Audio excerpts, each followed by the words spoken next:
తాకట్లో ఉన్న మీ బంగారాన్ని విడిపించి ఆ రోజు ఆన్లైన్ రేటుకి కొంటాం. Sharma gold company.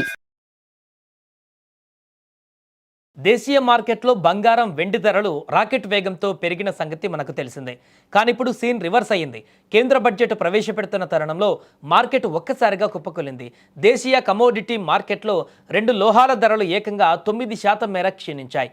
రికార్డు గరిష్టాలకు చేరుకున్న ధరల వద్ద ట్రేడర్లు ప్రాఫిట్ బుకింగ్ లేదా లాభాల స్వీకరణకు మొగ్గు చూపడంతో ఆదివారం మార్కెట్లో లోయర్ సర్క్యూట్ నమోదైంది. 10 గ్రాముల బంగారం పైన ఏకంగా 13,711 రూపాయలు తగ్గింది. దీంతో ప్రస్తుతం ధర 1,38,634 వద్ద ట్రేడ్ అవుతుంది. నిజానికి ఈ పతనం ఇప్పుడే మొదలు కాలేదు. గత గురువారం కూడా బంగారం ధరలు ఏకంగా 31,617 మేర తగ్గింది. అది దాదాపు 17.2% పతనం. అప్పుడు 1,93,000 వద్ద ఉన్న ధర ఇప్పుడు 1,38,000కు చేరుకోవడం ఇన్వెస్టర్లను విస్మయానికి గురిచేస్తోంది. బంగారం మాత్రమే కాదు, వెండి కూడా అదే బాటలో పయనిస్తోంది.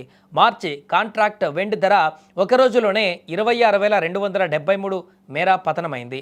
అంటే కిలో వెండి ధర 2,65,652 వద్దకు చేరింది. శుక్రవారం కూడా వెండి ఏకంగా 1.07 లక్షల మేర క్షీణించింది. విషయం మనందరికీ తెలిసిందే. ఇక అంతర్జాతీయ మార్కెట్లో నెలకొన్న అనిశ్చితి, బడ్జెట్ సమయంలో ప్రభుత్వం తీసుకునే నిర్ణయాల పట్ల మదుపర్లు అప్రమత్తంగా ఉండడమే ఈ భారీ పతనానికి కారణమని అనలిస్టులు విశ్లేషిస్తున్నారు.